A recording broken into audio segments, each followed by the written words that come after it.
Messieurs. Bonjour. Bonjour. Donc, dans le cadre de la Biennale 2021, nous accueillons aujourd'hui M. Alain Kella-Villégier et M. Didier Kella-Guillot, c'est ça? C'est ça. Donc, Alain, vous êtes docteur en histoire et vous, Didier, vous êtes docteur en littérature moderne. Absolument. Oui. Voilà. Donc, vous avez, Alain, vous avez écrit France Bloch-Serrazin, une femme en résistance. Serrazin, pardon, une femme en résistance. Donc, que je présente ici. Donc, vous allez nous expliquer votre démarche et surtout, donc là, vous mettez vraiment en lumière le rôle des femmes dans la résistance à travers ce livre. Et vous êtes co-auteur, si je puis dire, un en tant que scénariste et l'autre en tant que… Non, c'est ça, scénariste? On est scénaristes tous les deux, on va dire, oui. Voilà, l'historien et le scénariste. Voilà. De la bande dessinée… D'accord. De la bande dessinée que je montre ici, Évadée au harem, du harem, pardon, Évadée du harem. Donc, qui est, je le rappelle, bande dessinée en lice pour le prix bande dessinée auprès des scolaires de la ville de Pontivy. D'accord. Comme j'ai expliqué tout à l'heure, les prix ne sont pas encore décernés, puisqu'avec le confinement des scolaires, nous avons laissé un petit peu de temps à ces jeunes, jusqu'à mi-mai, pour lire et se partager les ouvrages, puisque c'était un peu compliqué en ce temps de passer les ouvrages. Donc voilà, donc on aura les résultats mi-mai. Je ne manquerai pas de vous dire si vous êtes ou pas, vous avez eu le prix. Voilà. Donc maintenant, je vais vous laisser nous exposer. Je ne sais pas lequel commence, c'est comme vous voulez. On peut, enfin, il n'y a pas d'ordre ou de préséance, mais peut-être historiquement. Alors, historiquement, on peut partir de France Bloch-Serrazin et aller ensuite vers les évadés du harem, peut-être d'un sujet un petit peu plus dur, on va dire, et vers un sujet plus glamour d'une certaine façon. France Bloch-Serrazin.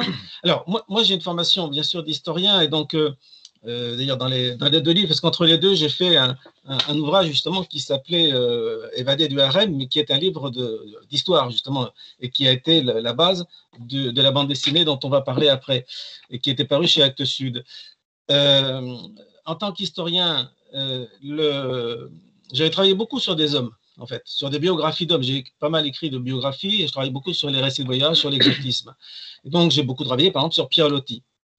Mais à un moment donné, j'avais tout de même envie de travailler sur des vies de femmes, sur des parcours de femmes. Et le sujet consacré à France Bloch-Serrazin s'est imposé parce que je m'intéressais d'abord à son père, qui est un écrivain important, Jean-Richard Bloch, qui était un ami de Louis Aragon. On va dire c'est un Louis Aragon pas connu. Et plus je travaillais sur Jean-Richard Bloch et plus je prenais conscience de l'importance de cette fille, de sa fille, qui s'était engagée dans la résistance et qui avait évidemment eu une fin tragique puisqu'elle a été guillotinée en 1943, elle n'avait pas 30 ans. Donc dans l'histoire familiale des Bloch, c'était évidemment un drame récurrent dans les conversations et justement, j'ai eu le sentiment que voilà, c'était un des sujets de femmes, en quelque sorte, qui méritait que je m'y consacre. Et donc, je voulais à la fois… Alors, je ne suis pas un spécialiste de la Seconde Guerre mondiale, mais je voulais travailler justement sur un parcours de femme, puisqu'elle est née en 1913, donc bien avant, et restituer justement son enfance, son adolescence, sa formation d'étudiante, sa vie de femme. Pas du tout être dans un parcours pas du tout faire le portrait d'une héroïne, pas du tout être en faire quelqu'un d'extraordinaire ou d'exceptionnel, enfin elle l'est finalement, mais restituer une vie de femme engagée dans la vie politique, dans la défense évidemment du droit des femmes, etc. Et je voulais aussi restituer une vie de femme heureuse, parce que quand on connaît la fin de l'histoire, évidemment, c'est terrible. Et à force de connaître la fin, on lit toute la vie à l'aune de cette fin tragique. Donc, ce qui m'importait aussi, c'était de montrer une vie de femme épanouie, tout à fait bien dans ses baskets, en quelque sorte, se mariant, ayant un enfant au tout début de la guerre, donc accomplissant tout un équilibre comme ça de vie de femme, ayant une vie professionnelle, c'est une chimiste, etc. Et puis, qui, la guerre évidemment venant, s'engage en résistance et en région parisienne, dans le 14e arrondissement notamment, fabrique des armes. Ce n'est pas quelqu'un qui va dans le maquis, c'est quelqu'un qui travaille pour les maquis et qui prend des risques, et à tel point qu'elle finit par être arrêtée par la police française au mois de mai 1942, et évidemment, d'interrogatoire en séjour en prison, se retrouve déportée en Allemagne. Malheureusement, je dirais pas dans un camp d'extermination, où peut-être elle aurait eu une parcelle de chance de s'en sortir, mais dans une prison où elle est condamnée à mort et donc guillotinée. Et là, il n'y a pas d'échappatoire pour elle. Voilà. Donc, c'est un parcours de femme, et c'est ce qui m'importait, hein, c'était d'essayer de restituer ce qu'il y avait dans sa vie, de ce qu'il y avait d'heureux dans sa vie, ce qui était sa pensée aussi, sa vision des choses, et pas seulement donc le côté évidemment spectaculaire, enfin, d'une action de résistance. Mais en même temps, à partir de, bien sûr, de beaucoup de documents, de lettres intimes, voilà, pour lui donner aussi, dans la mesure du possible, la parole. D'accord. Donc, je me permets juste de signaler, parce que j'ai oublié de le dire, que votre roman a eu quand même le prix littéraire de la Résistance 2019, décerné par le Comité d'action de la Résistance et par le Souvenir français. Quand même, je tiens à préciser. Oui, oui, c'est un prix qui a été remis au Sénat il y a à la fin de 2018, je crois. Et oui, un roman, c'est un récit. C'est-à-dire que c'est un récit construit sur des faits tout à fait authentiques, alors construit, scénarisé, écrit. Donc, ça peut se lire comme un roman, mais à aucun moment, je n'invente quoi que ce soit. Parce que parfois, un peu comme dans l'autre livre, Évadé du RM, les faits sont suffisamment romanesques pour qu'on n'ait pas besoin d'en rajouter, hein. Et donc, la question, évidemment, c'est l'écriture, et c'est de porter ce récit et de le rendre extrêmement vivant, d'où le prix, hein, en l'occurrence, qui a été accordé à ce livre. Mais c'est vrai que ce sont, évidemment, je fais le lien avec la suite dans un autre domaine, mais ce sont des vies romanesques, hein. Donc, on n'a pas forcément besoin de faire du roman, puisque les faits sont têtus, comme on dit, mais là, ils sont imaginatifs. Il y a énormément à faire avec, et ce sont évidemment des parcours de vie tout à fait passionnants. D'accord. Donc, en fait, juste non, pour ce roman, vous avez travaillé beaucoup, j'imagine, avec des archives, des témoignages, des lettres que vous avez dû retrouver. Oui, j'allais dire, c'est la démarche de l'historien qui va être sérieux. Oui, oui. C'est de partir d'abord des témoignages. Il y avait la famille et des héritiers, des descendants, donc les documents familiaux, les lettres dont je parlais, des éléments, je sais pas, la bibliothèque, les notes qu'elle pouvait prendre à tel ou tel moment. Et puis après, il faut aller dans les services d'archives. Oui. À la préfecture, notamment aux Archives nationales ou à la préfecture de police de Paris. Il y a encore des interrogatoires dont elle a fait l'objet, des transcriptions que je publie. Les régimes autoritaires ont une qualité, c'est qu'ils sont extrêmement paperassiers, et donc ils gardent énormément d'archives, et les interrogatoires de police ont été conservés, et c'est très impressionnant à lire avec le recul. Et puis, bien sûr, il fallait aller aussi aux archives militaires, parce que par rapport à son activité de résistance, voilà, il y a des documents à Caen ou à Vincennes. Bon, voilà, tout ça, c'est la démarche logique d'aller vers les documents qui n'ont pas été encore exploités, et puis de redonner vie à tout cela. D'accord. Et donc, en fait, donc là, vous confirmez que tout ce qui est témoignages, les lettres qu'elle a pu en fait, sont bien conservés. Tout ça, ça a été conservé. Il n'y a pas une, comme certains, comment dire, comme pour certains récits, enfin biographies, il y en a eu qui ont perdu ses lettres, ça a été brûlé.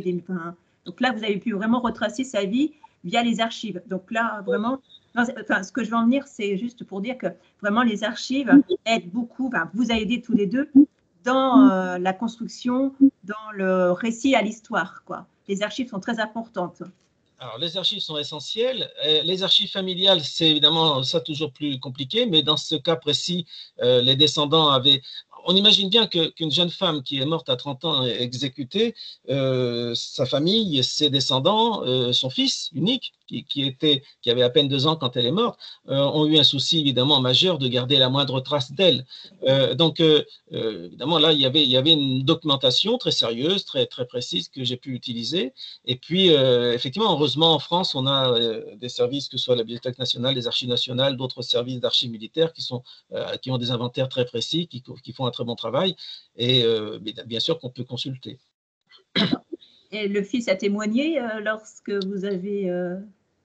Alors, j'ai bien sûr beaucoup rencontré le fils de Franz Bloch-Sarrazin, qui est malheureusement mort il y a quelques mois, mais pendant une quinzaine d'années, je l'ai vu régulièrement et on a fait un travail, j'allais dire ensemble, parce que lui, sa vie durant, avait collecté tout ce qu'il pouvait retrouver qu'il n'avait pas déjà, et donc il avait fait déjà un travail très sérieux par rapport à la mémoire de sa mère et aussi de son père, parce que dans ce livre-là, il y a aussi l'histoire de l'époux qui, lui, a été descendu par la milice à Saint-Étienne, et donc il avait perdu ses deux parents au début de la guerre.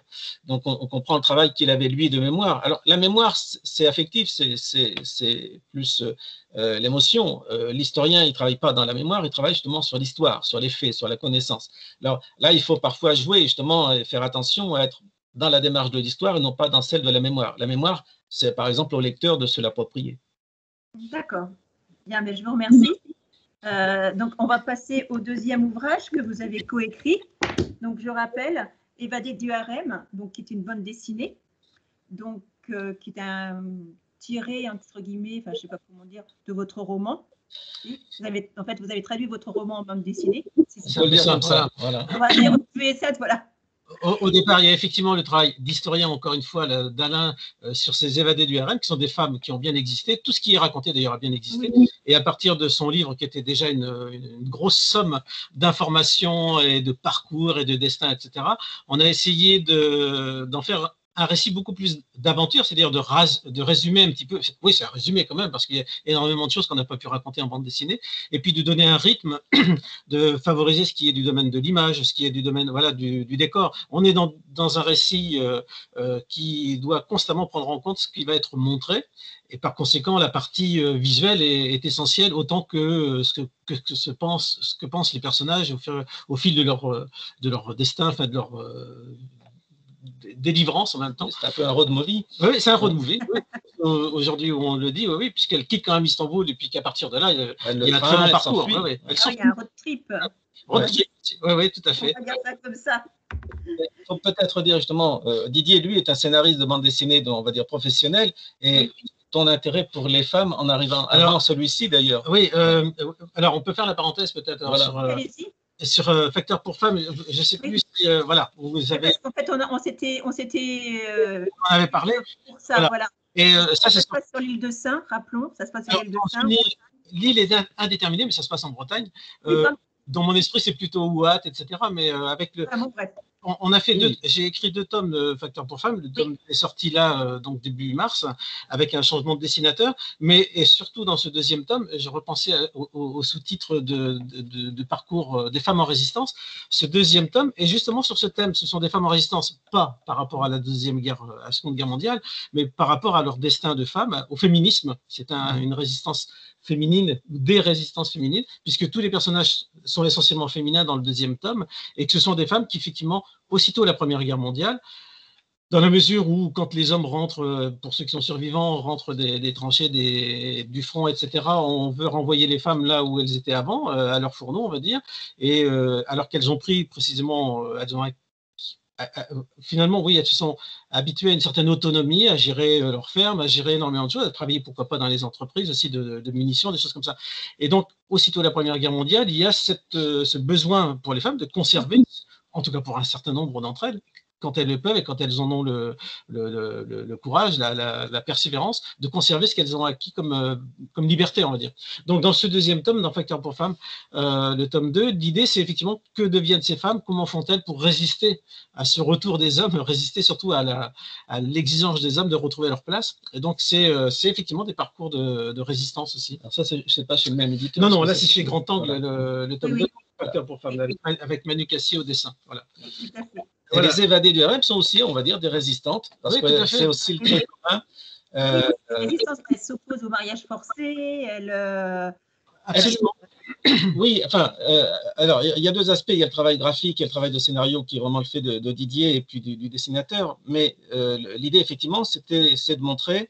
Alors, il y a le fait divers, en quelque sorte, qui est leur évasion et qui est la trame, notamment, de ce livre. Mais cette trame, elle est portée par leur volonté de rompre, effectivement, avec leur statut ou leur statut dominé, en tout cas, de femmes dans l'Empire ottoman de l'époque.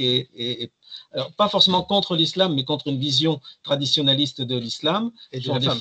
Et c'est évidemment qui renvoie les femmes justement à un mariage qu'elles ne choisissent pas et qui leur fait perdre toute indépendance. Ce sont des femmes, évidemment, brillantes intellectuellement, qui sont d'un milieu privilégié, qui parlent plusieurs langues, qui ont une culture, évidemment, qui est au-dessus de la moyenne, mais qui, à un moment donné, décident effectivement. Alors, ces femmes, ce sont deux sœurs, hein, notamment, Nour et Nourié, et puis une amie française qui va les aider dans cette évasion.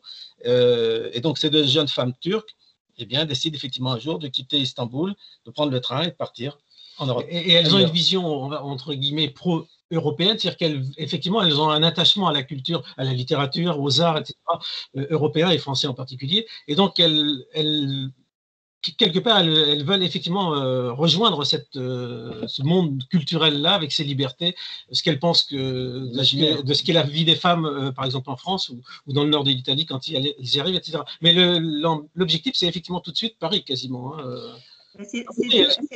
C'est dû à leur rencontre avec Pierre Loti. Alors oui, ben voilà, on n'a pas nommé le grand-père. On l'a pas nommé Pierre Loti. Là encore, j'ai abordé. Enfin, finalement, j'ai découvert cette histoire-là à cause évidemment de Pierre Loti, un peu comme pour France Bloch, j'y suis venu par le père. Là, je suis venu à ces femmes par Loti. Loti a écrit un roman, avait rencontré ces femmes turques. Et a écrit un roman qui s'appelle Les Désenchantés, qui a été un best-seller en 1906. Voilà. Et à un moment donné, j'ai voulu en savoir un peu plus justement sur les vraies femmes qui étaient derrière ce roman qu'il avait rencontré. Il y avait des sources dans son journal intime, des archives là aussi familiales, des archives dans des fonds d'archives publiques, et puis en Turquie. Là, c'était nécessaire. Voilà.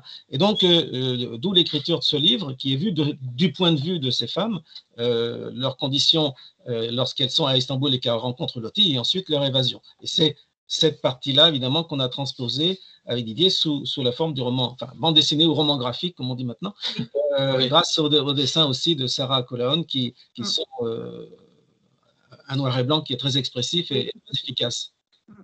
En fait, donc, on peut dire quand même que ces deux sœurs, en fait, sont un petit peu, j'allais dire, féministes, révolutionnaires, je ne sais pas comment les appeler, les nommer, les qualifier avant l'heure, quoi, en fait. Parce que c'est enfin, on imagine qu'à cette époque, en 1900, je ne sais même plus. 1906, ouais. J'aurais dit 1907, j'étais pas loin. En fait, ben, oui, pour des femmes turques, même si elles sont aisées, d'un milieu aisé, puisqu'elles sont filles d'eux, c'est quand même féministe, de révolutionnaire, de partir, de dire non, je n'accepte pas ce que tu veux me faire faire. Enfin, elles sont aisées, elles sont cultivées, mais elles ne sont pas libres. Et la définition de harem, la définition même du harem que tu pourrais rappeler, prouve bien que ce sont d'abord des femmes enfermées.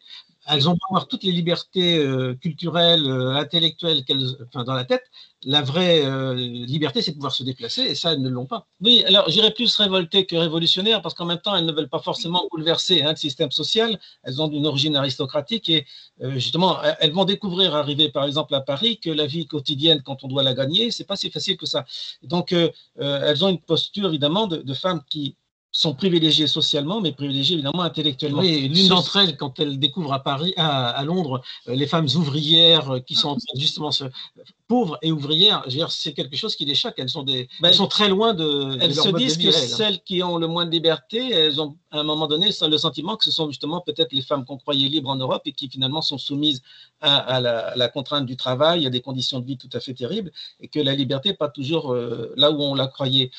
Pour revenir révolté avant l'heure, en même temps, le mouvement féministe, justement, on parle de Londres à l'instant où l'une des deux s'est rendue, il y a le mouvement des suffragettes, oui. Et puis bon, le féminisme, il démarre à la Révolution française, hein, je peux citer Olympe de Gouges et beaucoup d'autres, donc en Turquie même, hein, il y a des mouvements et des femmes qui, à la fin du 19e siècle, sont très agissantes dans ce domaine-là. Il y a 2 ou 3 quotidiens, des revues qui paraissent, qui portent des idées féministes. Donc, mais évidemment, c'est un phénomène très marginal, mais il existe. Hein, donc, elles ne sont pas complètement isolées, sauf qu'elles passent à l'acte par cette évasion, par ce départ, et qui fait qu'une fois arrivées en France, elles vont porter cette parole, faire des conférences. Et rejoindre d'autres femmes féministes, notamment. Être rejointes par celle qui est dans le sud. René Vivien, par exemple, poétesse, voilà. Et la presse, effectivement, vous parliez d'humour révolutionnaire tout à l'heure, mais dans la presse française, il y a des articles pour dire vous êtes de grands révolutionnaires. Voilà. Alors, moi, je mettrais un peu de bémol sur ce mot, mais ça a été perçu, en tout cas, comme un acte très, très transgressif. Oui, on le voit bien là, dans les dernières pages des articles de journal. Voilà. Ben oui, on a mis un dossier à la fin du roman graphique parce qu'effectivement, il était, justement, on l'a dit, c'est une histoire vraie, c'est une histoire très documentée. Donc, le roman graphique, il peut se lire, bien sûr, comme son nom l'indique, comme un roman, parce que c'est une histoire, on l'a dit, c'est un road trip, ça se lit comme ça, comme un récit d'aventure avec des personnages hauts en couleur. Oui, mais... et puis des caractères bien trempés. Elles ont aussi des caractères assez différents, ces femmes. Ce qui était intéressant à mettre en scène, puisque d'ailleurs leur destin, elles bifurquent vers la fin, ça c'est intéressant. Elles veulent la même chose au départ, mais elles ne vont pas tout à fait vouloir les mêmes choses à l'arrivée. Et ça, c'était intéressant également de rester à la fin, notamment de l'album, sur finalement, qu'est-ce qui était intéressant de partir ou pas, rester ou pas, voilà, revenir ou pas. Ben, il y a deux questions qui se posent. Bon, l'une, effectivement, a réussi en quelque sorte son implantation en France. Elle épouse un musicien russe ou ukrainien. Bon, donc celle-ci va avoir une vie heureuse en France. Et sa sœur Zénour, en revanche, au bout de quelques années, est dans une situation d'échec et elle rentre en Turquie, elle reprend le voile, elle retrouve une vie, on va dire, traditionnelle, et ça finit mal pour elle. Donc, déjà, ce sont deux parcours très opposés. Et puis, effectivement, il y a la question, c'est si on veut défendre des idées ou des droits, est-ce qu'il faut partir ou est-ce qu'il faut rester? Et ça leur a parfois été reproché en disant, mais puisque vous voulez porter la cause des femmes, c'est pas en France qu'il faut le faire, c'est en Turquie même. Et donc, en Turquie même, où à ce moment-là apparaît le mouvement Atatürk, le mouvement justement féministe, il existe, mais le régime d'Atatürk va donner le droit de vote aux femmes, d'ailleurs, avant la France. Oui, donc, il se passe des choses, justement, en Turquie à ce moment-là. Donc, c'est l'autre questionnement. Voilà, fallait-il rester ou partir? Partir, d'accord. De toute façon, oui, dans votre roman graphique, on voit bien qu'il y en a une qui est très leader. En fait. Il y a une sœur qui est très leader, l'autre est un peu plus passif. Je sens bien qu'elle suit, mais... Et elle va être de plus en plus mal, en fait. C'est un peu ça l'évolution. L'une est de plus en plus forte et l'autre est de plus en plus faible. Et ça, c'était dans la réalité. C'est pas une création romanesque, parce qu'on pourrait, voilà, on aurait pu jouer là-dessus. Non, non. Dans les faits, effectivement, il y a celle qui va réussir son pari, et puis celle qui, au bout du compte, regrette d'avoir fait ce pari. Et ça, c'était intéressant aussi. Deux sœurs avec deux destins complètement, deux mentalités, deux caractères différents. Ça veut dire justement que bon, il y a toujours un côté un peu militant quand on essaie de travailler sur l'histoire des femmes et des femmes qui sont battues pour des droits. Mais en même temps, les choses ne sont pas aussi dichotomiques qu'on pourrait le vouloir. Il n'y a pas que le bien et le mal. Là, les deux parcours de vie finalement aboutissent à des choix à la fin qui sont différents et qui sont dans les deux cas d'ailleurs complètement respectables. Et le point qui était important aussi, c'est qu'elles ont forcément idéalisé la société, on va dire, pourquoi pas parisienne, etc. Et donc, à partir du contact de la prise en compte de ce qu'elle découvre, c'était intéressant aussi pour elle, c'est ce qui se passe, de s'adapter ou pas, de réfléchir ou pas à ce qu'elle voit et de se rendre compte que finalement, même la société française de l'époque est loin d'être parfaite, c'est le moins qu'on puisse dire, puisque pour le coup, tous les combats féministes et féminins ont encore tout à faire, puisqu'on en est encore là. Oui, non, mais c'est vrai qu'elles ont idéalisé la France, entre guillemets, l'Occident, on va dire. Et c'est vrai que c'est... Elles avaient une vision... C'est un chef de culture aussi, quoi. Elles avaient une vision culturelle, on va dire, de la France, une sorte de mythologie culturelle, qui en soi, évidemment, est indéfendable. Mais dans la réalité, la vie des rues, la vie des pauvres, la vie des femmes, au jour le jour, c'était tout à fait autre chose, bien sûr. D'accord. Bien. Bah, écoutez, moi, je vous remercie d'avoir bien voulu jouer le jeu. Cette interview en filmée, en visio. Je sais que l'exercice n'est pas évident pour les uns et les autres. Hein. Voilà. Bien sûr, on préfère toujours être en contact direct avec un public.